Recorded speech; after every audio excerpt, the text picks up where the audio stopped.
حاضرین کرام، اللہ جل جلالہ ارشاد فرماتے ہیں سبح للہ ما فی السماوات و ما فی الارض، جو کچھ زمینوں میں ہے اور آسمانوں میں ہے یہ سارے اللہ تعالیٰ کی پاکیزگی بیان کرتے ہیں۔ یعنی جو باتیں، جو صفات لوگوں نے اس کی طرف منسوب کی اور اس کی شان کے لائق نہیں، اس کی نفی کا نام ہے تسبیح۔ یہ صفات سلبیہ میں سے ہے، جو ثابت کرنے کے لیے ان کا صفات ایجابیہ، جیسے الحمدللہ رب العالمین، ساری تعریفیں اللہ کے لیے ہیں۔ یعنی جو قابل تعریف بات ہے اور زمانے میں پائی جاتی ہے وہ سب سے پہلے اللہ کے لیے، اللہ اس کا خالق ہے اور وہ تقسیم کرتا ہے۔ جو صفتیں رب میں پائی جائیں ان کے ذکر کا، ان کے ماننے کا نام حمد ہے۔ جو چیزیں خدا کی شان کے لائق نہیں ہیں ان کا رد کرنا، خدا سے ان کو دور کرنا، خدا کی نسبت ان سے کاٹنا، اس کا نام تسبیح ہے۔ یعنی جو چیزیں خدا کی شان کے لائق نہیں ہیں، خواہ وہ زمینوں میں ہیں یا آسمانوں میں ہیں، وہ سب زمینوں آسمانوں والے اس کا رد بیان کرتے کہ یہ اللہ تعالیٰ کی شان کے لائق نہیں۔ جیسے عیسیٰ علیہ السلام خدا کے بیٹے ہیں، کہا نہیں یہ خدا کی شان کے لائق نہیں ہے، اللہ کسی کا باپ نہیں ہے۔ مریم جن اللہ تعالیٰ کی بیوی ہیں، کہا بیوی ہونا یہ اللہ کی شان کے لائق نہیں ہے، اللہ کی کوئی بیوی نہیں ہے، وغیرہ وغیرہ۔ اور فرمایا وہ غالب بھی ہے اور حکمت والا بھی ہے۔ اس طرح کے مومل سہارے اس کو چاہیے ہوتے ہیں جس کی قوت کام نہ کرتی ہو۔ تو بعض جگہ آدمی سمجھتا ہے کہ یہ چیز نہیں ہونی چاہیے، کیوں ہوئی ہے؟ رب کہتا ہے تیری سمجھ اتنی ساری ہے، تو چاہتا ہے سارے کافروں کو ایک وقت رگڑ دے، یہ ہماری حکمت کے خلاف ہے۔ اس لیے کہ ان میں ایسے ایسے لوگ پیدا ہوں گے جو مجدد ہوں گے، ولی ہوں گے، کتب ہوں گے، غوث ہوں گے، عالم ہوں گے، انسانیت کے خدمت گزار ہوں گے۔ یہ ہماری حکمت کے خلاف ہے کہ ایک آدمی کی سوچ کے مطابق سب کو مار دوں۔ هو الذی اخرج الذین کفروا من اہل الکتاب، اللہ کی ذات وہ ذات پاک ہے جس نے اہل کتاب میں کے کافروں کو دیار پاک مدینہ سے نکالا ہے۔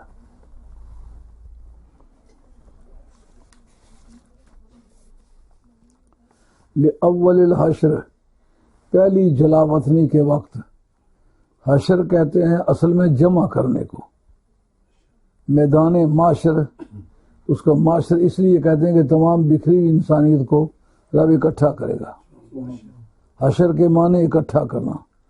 لیکن جس وقت ان کو جلا وطن کیا جانے لگا تو اگلے پچھلے ٹاؤنوں میں وہ تھے ان سب کو رب نے اکٹھا کیا، کہا اب تمہاری بے ایمانی نہیں چلے گی۔ تفصیل بعد میں بتاتا ہوں کہ وہ کیا کیا چیز لے جا سکتے ہو اور کس طرح لے جا سکتے ہو۔ یہ پہلا حشر تھا، پہلی مرتبہ۔ ایک مرتبہ اب حشر ہوا سرکار دو عالم علیہ السلام کے تیسرے سال نبوت میں، اور ایک ہوگا حضرت فاروق اعظم رضی اللہ تعالیٰ عنہ کے دور خلافت میں 17ویں سال ہجرت میں، جس وقت آپ نے ان کو خیبر سے نکالا، فدق سے نکالا اور وادی قرا سے نکالا وغیرہ وغیرہ۔ وہ ان کا عشر ثانی تھا۔ آج کا سبق جو ہے قرآن سارا ہی بڑا سبق آموز ہے، مگر آج مدینہ طیبہ کی جغرافیائی حیثیت، تاریخی حیثیت، سیاسی حیثیت اور اس میں جو اتار چڑھاؤ پیش آئے، اس میں سرکار کا دانش و بینش، نبوت کی مصلحتیں، نبوت کی سوچیں جو کام آئی ہیں وہ آج بھی رہنما ہیں، آج بھی آدمی ان سے سمجھ کے دماغ میں روشنی حاصل کر سکتا ہے۔ اگر بندہ سنجیدگی سے سوچے تو ان درسوں سے موجودہ جو سیاسی حالات ہیں، پاکستان میں بھی کوئی ایسا بچہ نہیں، ایسی عورت نہیں جس کو ملکی اور سیاسی حالات پتہ نہ ہوں۔ کشمیر کا ذرہ ذرہ اس تلوار کی دھار پر ہے۔ ہر مسلمان خواہ کتنے بھی اچھے صحت مند مکان میں محفوظ جگہ پر رہتا، خطرہ ہے پتہ نہیں کس وقت کیا ہو جائے گا۔ اس لیے سیاسی بصیرت کو قرآن سے اس وقت حاصل کرنا یہ عام وقتوں کے مقابلے میں زیادہ ضروری ہے۔ عرض کرتا ہوں، اللہ تعالیٰ نے فرمایا اتنی اس وقت جو سیاسی بیداری ان دونوں ملکوں میں ہے، اب تو جھنجھوڑا گیا، باقی ملکوں میں بھی سیاسی بیداری کافی آ گئی ہے، لیکن خاص طور پر ٹارگٹ کوئی نہیں ہے۔ ٹارگٹ ہے یا پاکستان یا کشمیر، اور کشمیر میں جو لوگ آزاد کشمیر میں بیٹھے ہوئے ہیں ان کو دکھوں کا اندازہ نہیں ہے۔ جو اس وقت مقبوضہ کشمیر میں ہیں ان کی چھاتیوں پر سے ٹینک گزر رہے ہیں، ان کی زندگی قید خانے سے زیادہ تکلیف دہ ہے۔ میں سمجھتا ہوں قیامت کے میدان میں جس وقت مجاہدین کو، مہاجرین کو جزا ملے گی، تو ان دنوں جو ظلم و ستم ہو رہا ہے ان مظلوموں کو جزا مقابلتاً زیادہ ملے گی۔ افضل العبادات احمدھا، سب سے افضل عبادت وہ ہوتی ہے جو سب سے زیادہ مشکل حالات میں ہو۔ اس لیے قرآن مجید کے سبق کو بہت اچھی طرح سے سمجھو۔ ما ظننتم ان یخرجوا، تم یہ گمان نہیں کرتے تھے کہ وہ وہاں سے نکل جائیں گے۔ یہ باتیں تھوڑی دیر کے بعد سمجھ آئیں گی۔ اور وہ گمان کرتے تھے کہ ان کے قلعے ان کو بچانے والے ہیں، اللہ سے انہیں بچانے والے ہیں۔ یہ اللہ کی طرف سے کہ جب کوئی مواخذہ آئے گا تو ان قلعوں کے ذریعے سے وہ اس کے انجام سے بچ جائیں گے۔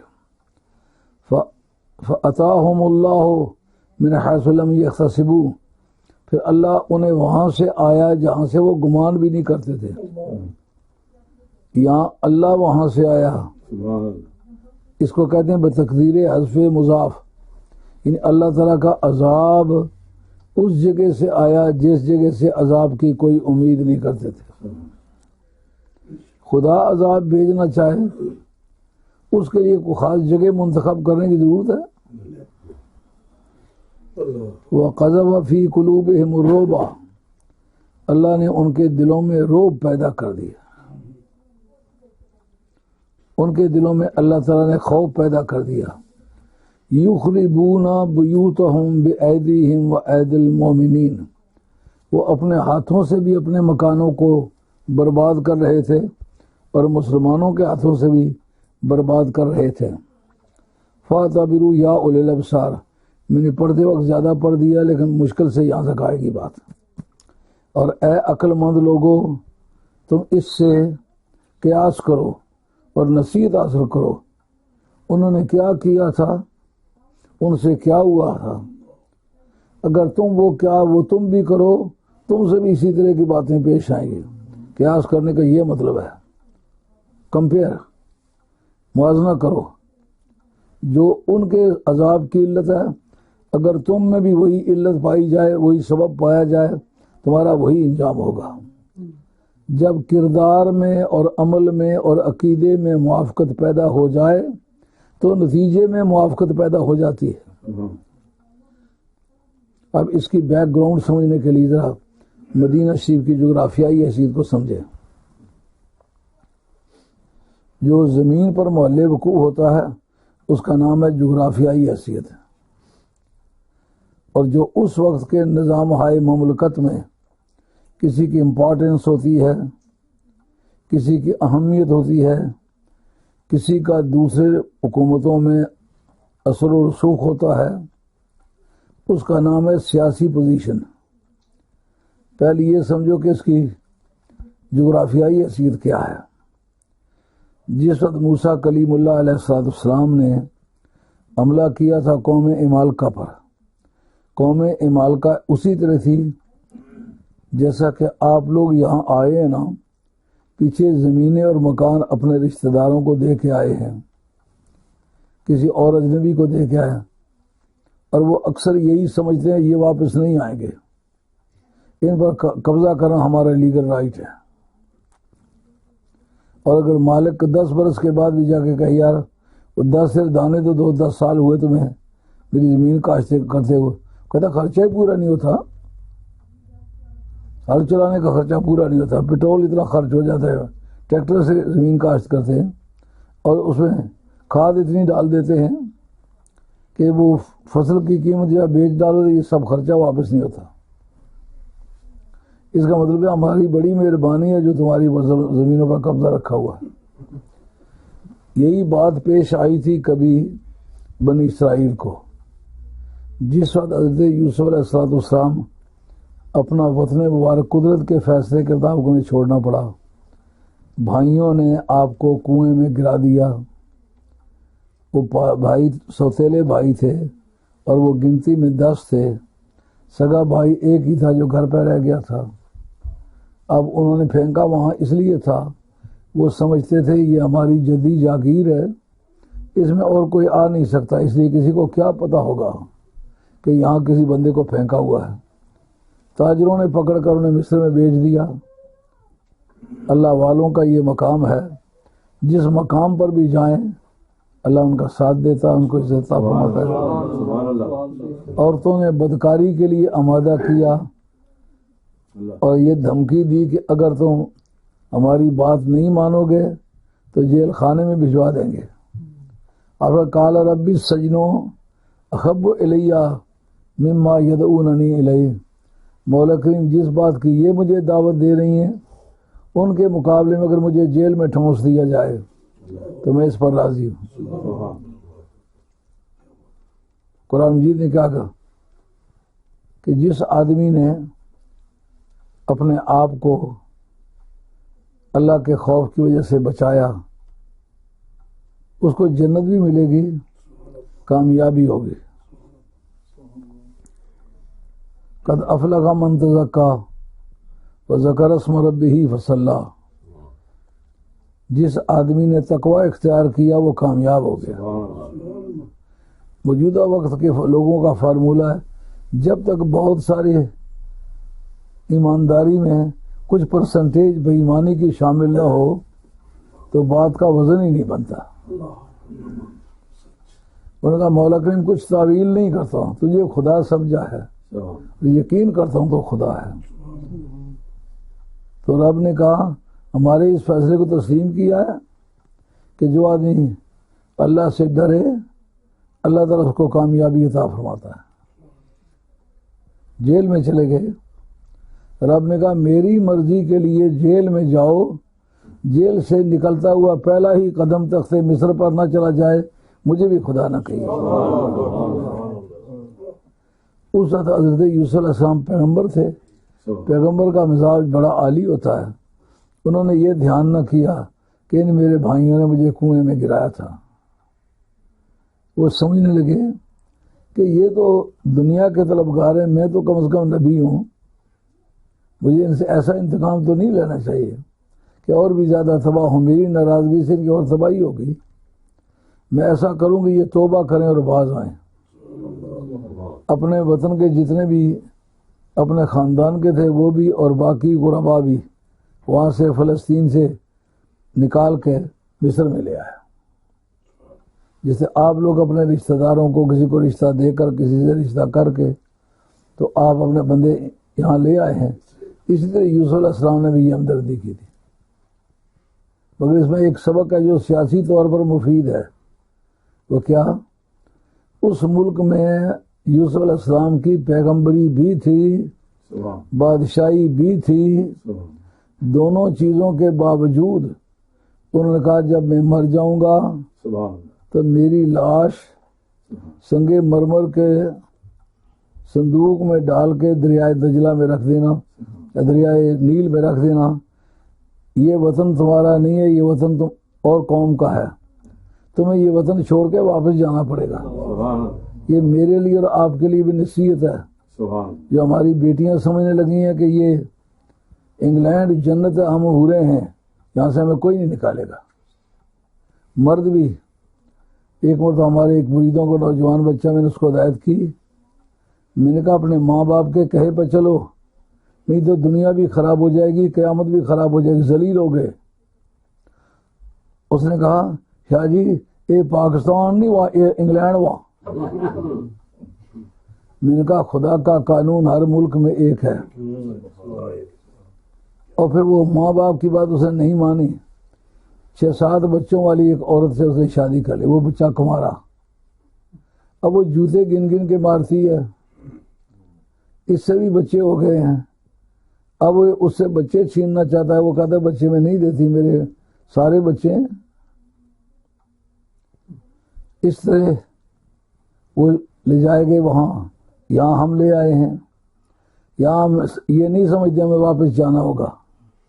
جس کو کہتا ہوں جو پیسے بچتے ہیں اپنے ملک میں اپنے پاؤں کو مضبوط کرو، اپنی زمینیں برابر کرو، کارخانے بناؤ، ملیں بناؤ، اپنی انڈسٹریز بناؤ، اپنے پاؤں اپنے وطن میں مضبوط کرو۔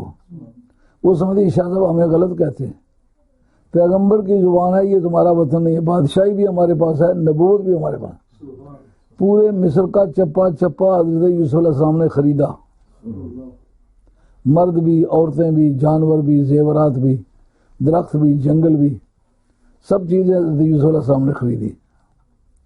اس کے باوجود وہ وطن چھوڑنا پڑا، رات کی تاریکی میں وہاں سے نکلے، پیغمبر کی سنگت تھی اس لیے بچ گئے، یہ تو بچنے کا چانس کوئی نہیں تھا۔ اب جس وقت موسیٰ علیہ السلام پار گئے نا ریڈ سی سے، انہوں نے حملہ کرنا چاہا قوم عمالقہ پر، اس وقت جو فلسطین میں حکومت قائم ہو گئی تھی اس کا نام تھا املیکی، اس کی جمع عمالقہ۔ انہوں نے تمام زمینوں، مکانوں، درختوں، پانیوں، نہری علاقوں، سب چیز پر قبضہ کر لیا ہوا تھا۔ اب تجارتی منڈیاں بھی ان کے قبضے میں تھی، جنگلات بھی ان کے قبضے میں تھی، لکڑی کی صنعت بھی ان کے قبضے میں تھی، لوہے کی صنعت بھی ان کے قبضے میں تھی، جتنے سورسز آف انکم ہے، صنعت، زراعت، تجارت اور حرفت، یہ 4 چیزیں ہیں جو دولت پیدا کرتی ہیں، یہ چاروں ان کے پاس تھیں۔ اب جب حملہ کیا تو یہ قوم جو فرعون کی غلامی میں پلے تھے، انہوں نے کہا کہاں یار یہ خواب پورے ہوتے ہیں، بادشاہوں کے تختے کون الٹے، ہم کئی 100 برس فرعون کے غلام رہے، کیا ہم نے کر لیا ہے؟ یہ بھی موسیٰ علیہ السلام ویسے ہی کہتے ہیں، بنے کا کچھ نہیں، لیکن پیغمبر کا عزم اس کو روک نہیں سکتا کوئی۔ آپ نے وہ میدان مار لیا۔ اس کے بعد اس وقت انہوں نے اپنی قومی حیثیت بنانے کے لیے ہر ملک میں اپنی آبادی قائم کی تھی۔ حضرت موسیٰ علیہ السلام نے کہا یہ بے ایمان قوم جو بیگانی جائیداد پر قبضہ کر کے اپنی حکومت جما رہے تھے، ان کے خاندان کا کوئی بندہ جس جگہ بھی اسے مار ڈالو۔ یہ یہودی اور نصرانی کہتے ہیں اسلام تلوار کی دھار سے پھیلا ہے، ہم کہتے ہیں اخلاق سے پھیلا ہے۔ ہم اس کی یہ مثال دے دیں، تم کس منہ سے کہتے ہو کہ اسلام نے زیادتی کی ہے لوگوں سے لڑ کے؟ یہ تمہاری تو یادگار موجود نہیں ہے، یہ پینٹیٹیوک میں موجود ہے، وہ 5 کتابیں جو موسیٰ علیہ السلام پر نازل ہوئی تھیں، ان کے اندر میں نے خود دیکھا ہے۔ جب پوپ سے مناظرہ جڑ گیا تھا ہمارا، صاحب نے ثابت کرنے کے لیے ثبوت مہیا کیا تھا۔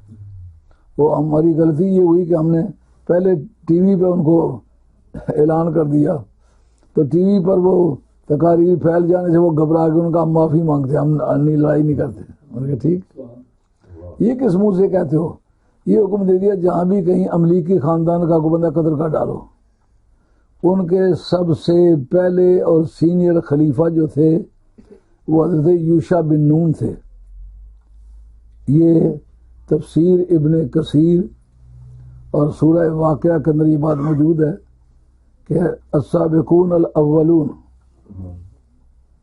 اولئک المقربون فی جنات النعیم، اس کے تحت حضرت عبداللہ ابن عباس کی روایت ہے کہ سب سے پہلا بندہ جسے موسیٰ علیہ السلام کا کلمہ پڑا وہ یوشع بن نون تھے۔ سب سے پہلے جو ایمان لایا تھا عیسیٰ علیہ السلام پر وہ نجار، حبیب نجار تھے۔ سب سے پہلے جو ایمان لایا تھا نبی کریم علیہ السلام علی مرتضیٰ تھے۔ سبحان اللہ۔ ان تینوں کے مطلب انہوں نے جزمیہ طور پر ذکر کیا، اور یہ مخالف دھڑے کا آدمی ہے عماد الدین ابن کثیر، اس نے لکھا ہے یہ روایت ان کی۔ یوشع بن نون کو بھیجا۔ یہ مدینہ طیبہ کی جغرافیائی بیک گراؤنڈ ہے۔ مدینہ شریف آباد کس طرح ہوا، حالات کیا تھے؟ یہاں وہ املیکی قوم آباد تھی، جناب یوشع بن نون آئے، انہوں نے ان سے جنگ کی، حالانکہ وہ ویل اسٹیبلش لوگ تھے، لیکن جو پیغمبر کا سہارا لے کے آیا اس کے حوصلے کا کیا کہنا۔ سبحان اللہ۔ جنگ کی، تمام کو قتل کر دیا۔ ان کے بادشاہ کا ایک لڑکا تھا بڑا خوبصورت، جب اس کے مارنے کا سوال پیدا ہوا تو کہ یار اتنا خوبصورت آدمی اس کے مارنا نہیں چاہیے۔ جا کے موسیٰ علیہ السلام سے پوچھتے ہیں اگر وہ اسے مارنے پر اصرار کرے تو پھر مار ڈالیں گے، یہ تو بڑا خوبصورت آدمی اس کو مارنا نہیں چاہیے۔ جب یہ ادھر سے ادھر گئے، موسیٰ علیہ السلام کے صحابی ان کی مجلس میں رہنے والے وہ توقع کرتے تھے کہ یوشع بن نون کی موجودگی میں ہمیں کوئی خلیفہ نہیں بنائے گا، اس لیے بہتر یہ ہے اس کو گھسنا ہی نہ دیا جائے۔ انہوں نے اپنی کابینہ بٹھا کے متفقہ فیصلہ کیا کہ یوشع بن نون نافرمان ہے، کیونکہ موسیٰ علیہ السلام نے کہا تھا قتل کرو، اسے قتل نہیں کیا، یہ گستاخ اور بے ادب ہے، اس لیے یہ مرتد ہو گیا، اس کو داخل نہیں ہونے دینا چاہیے۔ سمجھ آئیے؟ اقتدار کے خواہش مندوں میں یہ برائی پرانی چلی آ رہی ہے۔ حقدار کون تھا؟ یوشع بن نون۔ محروم کون کرنا چاہتے تھے؟ وہ حقدار ہی نہیں تھے۔ تو کیسا خوبصورت الزام لگایا کہ یہ موسیٰ علیہ السلام کا گستاخ ہے، یہ گھسنے نہ دیا جائے۔ جب ان کو اس وطن میں گھسنے نہیں دیا، اس وقت انہوں نے کہا جگہ جگہ دھکے کھانے کے مقابلے میں مدینے واپس چلے جاتے ہیں، وہاں جا کے ڈیرا جما لیتے۔ اس وقت تک اس کا نام مدینہ نہیں تھا، ایک صحرائی بستی تھی اور وہ جنگل نشینوں کا شہر تھا۔ آپ واپس وہاں آ گئے، آپ کے ساتھ 3 قبیلے تھے یہودیوں کے، ایک کا نام تھا بنی قینقاع، دوسرے کا نام تھا بنو نذیر، تیسرے کا نام تھا بنو قریظہ۔ یہ 3 قسم کے لوگوں کی یہودیت آ کے آباد ہوئی۔ یوشع بن نون کا جو انتقال ہے وہیں ہوا، ان کا مزار کسی نامعلوم جگہ میں مدینہ شریف میں ہے۔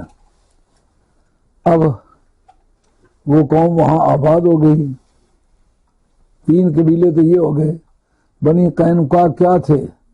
یہودیوں میں سے لکڑی کا کام جانتے تھے، لوہے کا کام جانتے تھے، سونار کا کام جانتے تھے، تاجر تھے بڑے قوال درجے کے۔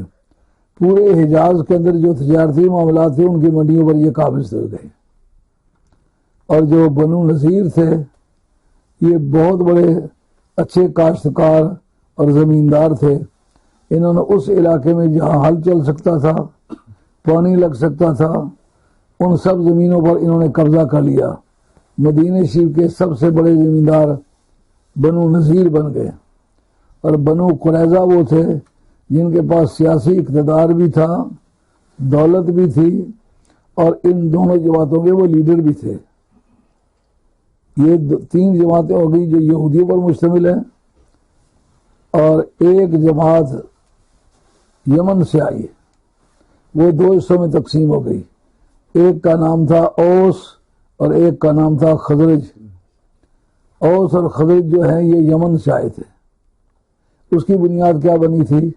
وہاں ایک ڈیم تھا جس کا پانی پورے وطن کو لگتا تھا، اور زرعی اصلاحات اس کے ذریعے سے ہوتی تھی، ملکی پیداوار کا دار و مدار اسی ڈیم پر تھا۔ سیلاب آیا، وہ ڈیم ٹوٹا، وہ زمینیں بھی بہا کے سمندر میں لے گیا اور ڈیم کے نشانات کو بھی ختم کر دیا۔ اب وہاں کے لوگ بھوک کے مارے مختلف ملکوں میں چلے گئے ہجرت کر کے۔ ان میں سے 2 قبیلے اوس اور خزرج یہ آ کر مدینہ طیبہ میں آباد ہو گئے۔ یہ محنت مشقت کرنے والے لوگ تھے، انہوں نے کافی محنت مشقت کی، لیکن یہودیوں کے پاس سارے وسائل موجود تھے، اس لیے یہ ترقی نہ کر سکی۔ سیاسی ماحول پیدا ہوا کہ نہ ہوا؟ سمجھ آ رہی ہے نا کہ یہ لوگ مدینہ شریف میں اکٹھے کس طرح ہوئے، ان کی سیاسی بیک گراؤنڈ کیا تھی، وہ لوگ فلسطین سے کس طرح آئے تھے، 3 قبیلے، یہ 2 قبیلے یمن سے کیسے آئے تھے، یہاں آ کر ڈیرے لگائے، ان میں ہلکا ہلکا کلیش شروع ہو گیا، لیکن محنت مشقت کرنے والے تھے، تھوڑی مزدوری دے کر کے یہودین سے بڑے بڑے کام لینے لگے، نتیجہ یہ ہوا کہ یہ ان کے نیچے دب گئے۔ اب جب اسلام آیا تو اسلام میں ایمان لانے کا کام ان دو قوموں نے کیا، اس لیے ان کو انصار کہتے ہیں، ان اسلام کے مددگار۔ بعض مسلمان ہوئے، بعض نہیں بھی ہوئے، لیکن ذہنی طور پر وہ سمجھنے لگے ان کے آنے سے ہمیں یہودیوں کے مقابلے میں قوت ملی ہے۔ جو سب سے بڑا منافق تھا وہ خزرج قبیلے کا آدمی تھا، یہ یہودی نہیں تھا، یہ جو انصار ہیں ان میں سے تھا۔ اور سب سے بڑا منافق جو تاریخ بتاتی ہے وہ یہی بات تھا، عبداللہ بن ابی بن سلول۔ یہ ان یہودیوں کے ساتھ ملا، اس کی وجہ کیا تھی؟ اس کی بھی سیاسی بیک گراؤنڈ کو سمجھو۔ میں نے عرض کیا تھا کہ آج کا سبق جو ہے وہ سیاسی طور پر بڑا رہنما قسم کا ہے۔ یہ بڑا ہوشیار آدمی تھا، اس نے تمام حجاز کو اکٹھا کیا۔ یہ صوبہ جو آج پورا سعودی عربیہ ملک کہلاتا ہے نا، یہ ایک صوبہ تھا، اس کے 3 حصے تھے۔ ایک جو تھا بطخہ تھا، ایک تہامہ تھا، ایک نجد تھا۔ بطخہ اس کو کہتے جو پانی کی بیڈ ہوتی ہے نا، جب وہ سیلاب آئے تو کٹوتی کرتی ہے، جس جگہ اس کی کٹوتی کے نشان ہوں اس کو بطخہ کہتے ہیں۔ اور نجد اس کو کہتے ہیں جیسا اپنے ملک جیڑی زمین اچھی جگہ آخر اتنا پنڈ ہے، اور اپر ابھی اور جڑیا پنڈ، تو جو نیچی ہو نا اس کو تہامہ کہتے ہیں عربی زبان، لسا وچ، جو نیچی جگہ ہو نا اس کو لس کہتے ہیں نا پنجابی میں، تو اس کو عربی میں تہامہ کہتے ہیں۔ تو یہ تینوں طرح کی جو مخلوقات ہیں یہ وہاں اس وقت موجود تھیں۔ تو صوبے اس پورے ملک کے 3 حصے تھے۔ انہوں نے بین الحجازی کانفرنس کی جس میں سارا حجاز اکٹھا ہوا۔ تو یہ اتنا ہوشیار آدمی تھا کہ انہوں نے متفقہ طور پر فیصلہ کیا کہ آج کے بعد ہمارے اس ملک کا بادشاہ جو ہے عبداللہ بن ابی ہوگا۔ چوٹی کا منافق، اس کی منافقت بعد میں ظاہر ہوئی۔ اس کا مطلب یہ سیاسی لوگوں میں ایماندار لوگوں کی تعداد شروع سے بہت کم چلی جا رہی ہے، اور اس نے سب کو مائل کر لیا کہ میں بادشاہ ہوں گا اس ملک کا۔ سونا دیا سونار کو کہ تاج بنا کے دو، آئندہ سال اسی تاریخ کو تاج پوشی ہوگی۔ اتنے میں بعد میں مسلمان آنا شروع ہو گئے۔ پہلے تو انہوں نے بڑی بغلیں بجائی کہ بڑا اچھا ہو گیا، سستے مزدور آگے سارا دن کام کرا کے شام کے وقت دونی ہاتھ میں دے دیں گے، کیونکہ یہ بھوکے ننگے، کپڑے ان کے نہیں ہیں، جوتے ان کے نہیں ہیں، سر میں پگڑی ان کے نہیں ہے، کھانے کے لیے ان کے پاس نہیں ہے، مزدوری خوب کریں گے، پیسے حساب کے دیں گے۔ خوش ہوئے، لیکن جس وقت اتنی تعداد میں مسلمان آ گئے کہ ان سے بات کرتے وقت لینے کے دینے پڑ گئے۔ نبی کی تربیت اور صحبت میں رہنے کے بعد جو دماغ میں بیداری آتی ہے وہ منافقین کی صحبت میں بیداری تو نہیں آتی۔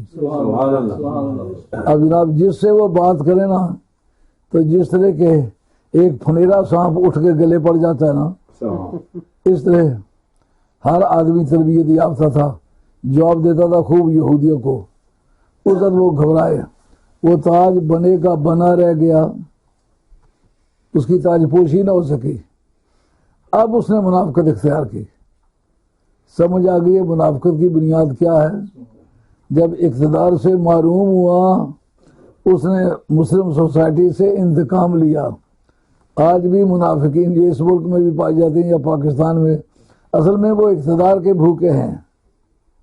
وہ چاہتے ہیں کہ بینکوں پر ہمارا قبضہ ہو، سارے ملک سے جو بینک کے قرضوں کا ان کا قرضہ لے لیں اور ملک کے باہر جا کر کے ملیں لگا لیں، اور یہاں کے جو مسلمان قرضے کے نیچے دب جائیں۔ اس لیے جو بھی حکومت چھوڑ کے جاتی ہے وہ ورثے میں قرضہ چھوڑ کے جاتی ہے، کوئی ان کا ایریل نہیں ہوتا، ان کو کوئی بیلنس نہیں ہوتا، قرضہ ہی قرضہ ہوتا ہے۔ آج بھی ہر ایک آدمی چیخ رہا ہے کہ یہاں آپریشن نہیں ہونا چاہیے۔ اگر تم سچے ہو تو آپریشن ہونے میں حرج کیا ہے؟ لیکن بیٹیوں سے لے کر بیٹوں تک، دامادوں تک، نوکروں تک ہر ایک کے نام کا الگ الگ قرضہ لیا ہوا ہے، اور وہ حاصل خود کیا ہے، اپنے مقصد پر لگایا، نہ کسی نوکر پر نہ کسی اور پر لگایا۔ یہی بات اس نے چونکہ یہ جو کوشش کی تھی، ظاہر ہے اس پر پیسے بھی خرچ ہوئے ہوں گے، اس نے کہا اگر میں بھی بادشاہی نہیں کروں گا تو نبوت ان کی بھی نہیں چلنے دوں گا۔ لیکن اس کے یہ پتہ نہیں ہے کہ میری منافقت چلانے کے لیے تو شیطان نے سپانسر کیا ہے، لیکن نبی کی نبوت کو چلانے کے لیے رب نے سپانسر کیا ہے۔ میرا اس کا کیا مقابلہ ہے؟ اب جناب ہوا یہ کہ جب بدر کی جنگ ہوئی نا، تو بدر کی جنگ میں 70 کفار مارے گئے، لیکن مارے وہ گئے جو ساری قوم کا خلاصہ تھے۔ فوجی قیادت ڈسیبل ہو گئی، کیونکہ عتبہ، شیبہ، ولید یہ تینوں جنگی سالار تھے۔ عتبہ جو تھا یہ پوری مشرق آرمی کا چیمپئن تھا، اور جو شیبہ تھا یہ پالیسی فریمر تھا، اور جو ولید کا باپ تھا جس کا نام عتبہ تھا یہ CNC تھا، کفار آرمی کا۔ اب وہ تینوں رگڑے گئے، مارے کس نے؟ کا جو ولید ہے جو سب سے زیادہ شاذور آدمی تھا، وہ حضرت مولا مرتضیٰ کی تلوار کے کام آ گیا۔ جو اس کا باپ تھا عتبہ، وہ حضرت امیر حرب حمزہ کی ضربوں سے تباہ ہوا۔ تیسرا تھا شیبہ جو پالیسی فریم کرتا تھا، اور وہ ولید کا تایا لگتا تھا۔ اس کے مقابلے میں جناب ابو عبیدہ بن الحارث حضور کے چچا زاد بھائی تھے، وہ گئے تھے، وہ شہید ہو گئے تھے، لیکن بعد میں حضرت مولا مرتضیٰ اور جناب امیر حمزہ نے مل کر اس کا خاتمہ کیا۔ اب جو ہندا نے حضرت امیر حمزہ کا کلیجہ نکال کے چبایا تھا، یہ آگے اہل بیت سے دشمنی ورثے میں چلی گئی۔ اس کی وجہ یہ ہے کہ ان کے سرغنوں کو مارا اہل بیت نے تھا۔ اب سیاسی گراؤنڈ پتہ چلی ہے۔ درد کس کا تھا؟ درد اصل میں ان کا تھا۔ یزید نے بھی کربلا کے واقعہ میں یہ بات کہی تھی حضرت امام حسین کے دندان مبارک کو چھڑی لگا کے کہ کہاں ہیں وہ میرے بزرگ جن کو کہ جنگ بدر میں شہید کیا گیا، اپنے ان بے ایمانوں کو شہید کہتا۔ کاش کہ آج وہ زندہ ہوتے تو دیکھتے میں نے محمد اور آل محمد سے کیسا انتقام لیا ہے۔ دوستیاں بھی ورثے میں ملتی ہیں، سبحان اللہ، دشمنیاں بھی ورثے میں ملتی ہیں۔ خیال میں آ گئی یہ بات؟ حضرت حیدر کرار کو سرکار کی محبت ورثے میں ملی تھی۔ آپ کی جو مائی صاحبہ تھی فاطمہ بنت اسد، وہ اپنے بچوں کو دوسری چارپائی پر لٹا دیتی تھی، حضرت حیدر کرار کو اپنے ساتھ لٹاتی تھی کہ اس کا ابا نہیں ہے، اماں بھی نہیں ہے، تو اب اس کو میں اس طریقے سے پالوں کہ یہ بڑا ہو کے مجھے یاد کرے۔ آپ فرماتے ہیں فاطمہ بنت اسد کے وفات والے دن مجھے یقین ہوا کہ آج میری اماں مر گئی ہے، یہ تو پہلے کبھی احساس نہیں ہوا۔ تو ورثے میں آنے والی محبت حضرت حیدر کرار کو ملی، حیدر کرار کی اولاد کو ملی۔ حضور کی بیٹیاں اور بھی تھیں، ان کی بھی اولاد ہوئی ہے، لیکن میدان کربلا میں تو کوئی کام نہیں آیا۔ کہ جن کو ورثے میں محبت ملی ہوئی تھی نا، ان کا رنگ ہی جدا گانا تھا۔ بیٹیاں اس وقت مدینہ طیبہ میں سرکار کی ہیں، مگر احد کی جنگ میں جب یہ مشورہ سرکار کو شہید کر دیا گیا، سبحان اللہ، موقع پر جو تھے وہ چھوڑ کے بھاگے۔ اللہ، خاتون جنت مدینہ شریف سے دوڑ کے نا سرکار کی بارگاہ میں جا پہنچی، اور سرکار کے زخم والی جا کے منہ لگا لیا کہ سرکار کا خون نہ بہے۔ محبت کا جواب محبت ہوتا ہے۔ سبحان اللہ، اس لیے ورثے میں دوستیاں بھی ملتی ہیں، دشمنیاں بھی ملتی ہیں۔ حضرت نبی کریم رؤوف الرحیم صلی اللہ علیہ وسلم کے مشن کے لیے یہ تینوں شخص لڑے تھے، یہ نبی پاک کے گھرانے کے لوگ تھے۔ اب جس وقت وہ مارے گئے اور ان کا استحصال ہو گیا، بے خوب ان سے انہیں اکھاڑ کے پھینک دیا، اس کا انتظام پھر ان کی عورتوں نے لیا۔ یہ انسان کا کلیجہ نکال کے اس کو دانتوں سے چبانا کسی انسان کا کام ہے؟ ہندا نے یہ کام کیا، بعد میں مسلمان ہوئی، اللہ ان کے اسلام کو قبول فرمائے۔ صحابیہ شمار ہوتی ہے، اب ہم نام لیتے ہیں تو رضی اللہ تعالیٰ عنہ کہتے ہیں، اور کہنا چاہیے کیونکہ الاسلام یادم ما کان قبلہ، اسلام سے پہلے کے جو گناہ ہیں کلمہ پڑھنے کے ساتھ وہ ختم ہو جاتے ہیں۔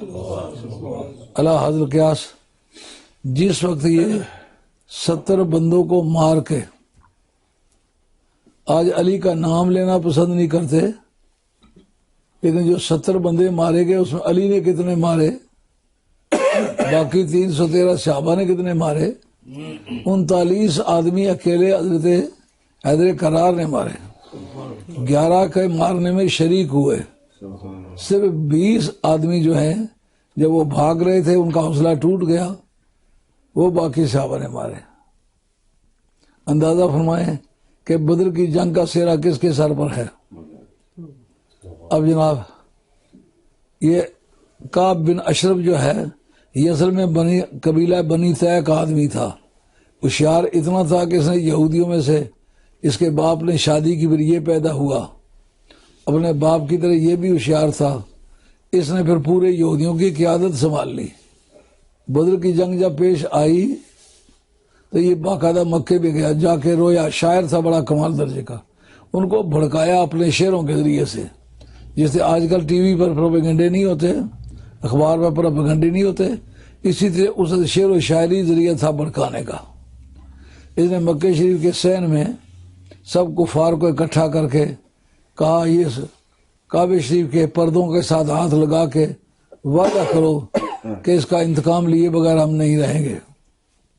ابو سفیان کو آگے کیا، یزید کے دادا جی کو، کہ آپ اس معاہدے کی ذمہ داری کو قبول کریں۔ اب جناب یہ لوگ تیار ہو کر کے مدینہ شریف پر حملہ آور ہونے کے ارادے سے تیاری پکڑ رہے ہیں، اور انہوں نے آ کر کے احد کی جنگ میں 70 آدمی شہید کیے صحابہ میں سے، اس کے باوجود بھی اس کی آگ نہ بجھی۔ اب پھر دوبارہ مشورے کرنے کے لیے کبھی ان کے پاس جاتا، کبھی انہیں بلاتا۔ اس وقت سرکار نے فرمایا پہلے تو اس بے ایمان کا خاتمہ کرو۔ ایک صحابی نوجوان سے اٹھے، انہیں جا کے اس کے کعب بن اشرف کی گردن اتار کے سرکار کی بارگاہ میں پیش کر دی۔ آپ رہا تم نے برائی کی جڑ کاٹ دی ہے۔ اب جناب سرکار نے فرمایا او بنو نذیر، میں تم سے کہتا ہوں وہ معاہدہ جو ہم نے مدینہ سے میں آتے کیا تھا وہ تم سے کیا تھا، جس میں تم نے لکھ کے دیا ہوا ہے نہ آپ کے خلاف کسی کی مدد کریں گے اور نہ آپ کا کوئی حملہ آور ہو ہم اس کا ساتھ نہیں دیں گے، اور نہ ہی آپ ہمارے ساتھ جنگ کریں گے نہ ہمارے ساتھ جنگ کرنے والوں کا ساتھ دیں گے۔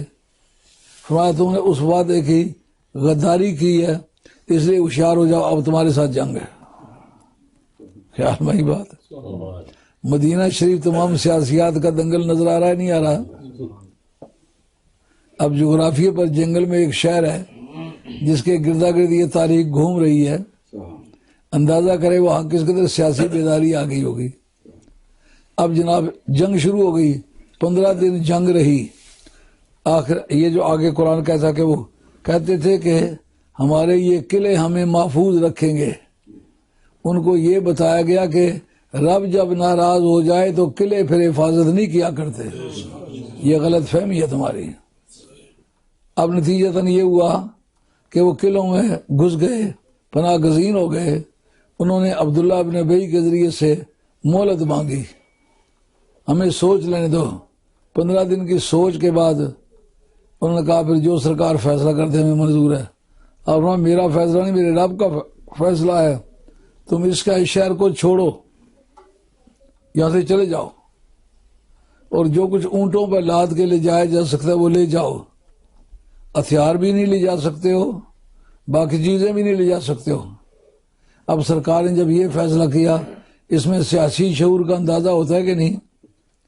جن کے پاس ہتھیار ہوں گے یہ کل پھر ہمارے گلے پڑیں گے. یہاں سے چھوڑ کے چلے جاؤ، کیا مطلب قلعے، گڑیاں اور پناہ گاہیں یہ ساتھ نہیں لے جا سکتے. جلا وطنی کے ساتھ یہ معنی ہوگا کہ یہ جو ڈیفنس کے لیے تم نے مورچے بنائے ہوئے ہیں، ایک تو یہ چھوڑو گے یہ مسلمانوں کے کام آئیں گے، دوسرا ہتھیار جو تم مسلمانوں کے خلاف استعمال کرتے ہو یہ تمہارے استعمال سے نکل جائیں گے. دو ہی جملے بولے لیکن کتنے بڑے انقلابی ہیں. نبی کا سیاسی شعور کا اندازہ ہوا کہ نبی سیاسی طور پر کتنا بیدار شخص ہوتا ہے. اب جناب قرآن کہتا ہے وہ یہ گمان ہی نہیں کرتے تھے کہ اس طرح سے کوئی مصیبت آئے گی. اب جب رب کی طرف سے مصیبت آئی انہیں ماننی پڑی کہ نہیں ماننی پڑی؟ کہ اپنے ہاتھوں سے اپنے مکانوں کو تباہ کر رہے تھے. انہوں نے کھڑکیاں، روشندان، دروازے، الماریاں جو نہ تو بندوقیں تھیں، نہ وہ تیر تھے، نہ وہ کسی طرح کے خنجر تھے، نہ وہ کسی طرح کا اور جنگی اسلحہ تھا، وہ لے جائیں تو صرف بوجھ لے کے جائیں گے نا. مسلمانوں کے مقابلے کے لیے تو ان کے پاس کچھ نہیں ہوگا. آج یہاں تک رہنے دیتے ہیں، پھر دوسری ملاقات بھی 3 قسطوں میں سبق پورا ہو سکتا ہے. اتنی باتیں سمجھ آ گئی ہیں جو کفار کے مقابلے میں کتنا پرانا اڈا ہوا ہوگا مدینہ شریف، جس میں انہوں نے قلعے بنا لیے ہوئے تھے، گڑیاں بنا لی ہوئی تھیں، اور مسلمانوں کے پاس رہنے کے مکانات ہی نہیں تھے. درختوں کی جڑوں کے نیچے سوراخ کر کے آگے پیچھے سے مٹی ڈال کے مسلمانوں جیسے پرندوں کے گھونسلے ہوتے ہیں اس طرح جگہیں بنائی تھی رات گزارنے کے لیے. درختوں کے پتے کھاتے تھے اور ہتھیار باندھ کے رات کے وقت سوتے تھے. اس حالت میں اسلام کو انہوں نے بچایا. ان کا نام صحابہ ہے. اس لیے صحابہ کا احترام کرنا بھی اسی طرح ضروری ہے جس سے باقی دین کی باتوں کا احترام کرنا ضروری ہے. تو ان لوگوں کو کتنا موقع ملا ہوا ہوگا. اس ملک کے جتنے وسائل تھے وہ سارے کے سارے ان کے پاس تھے.